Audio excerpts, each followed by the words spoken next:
Hello guys, সবাই কেমন আছেন? আশা করি সবাই ভালো আছেন।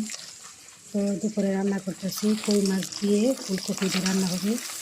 তো এখন আমি কই মাছটা ভেজে নিলাম। তো ভেজে নেওয়ার পরে এখন আমি যে কাঁচামরিচ পেঁয়াজ দিয়ে দিলাম, দেওয়ার পরে এখন আমি আলু দিয়ে দিব। তো আলু ভাজা করেছি, এখন আমি সব কদের মশলা দিয়ে এখন আলুটাকে ভালো করে কষিয়ে নেব।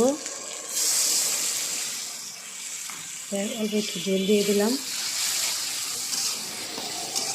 তো আমার রান্না যদি ভালো লাগে সবাই আমার ভিডিওটা শেয়ার করে দিবেন আর আমার পাশে থাকবেন। সবাই সবার পাশে থাকবে। আলু দিয়ে ফুলকপি দিয়ে কই মাছ দিয়ে রান্না কীরকম হবে সবাই বলবেন, কে কে খান এইভাবে। তো আমি কপিগুলো দিয়ে দিছি, এখন একটু কষিয়ে তারপরে জল দিবেন। জল দিয়ে দিলাম।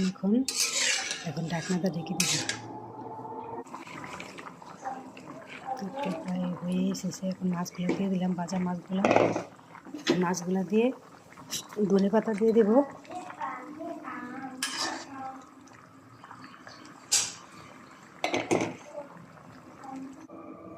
আমার রান্নাটা এখন কমপ্লিট। তো দেখেন আমার রান্নাটা কীরকম হয়েছে সবাই বল।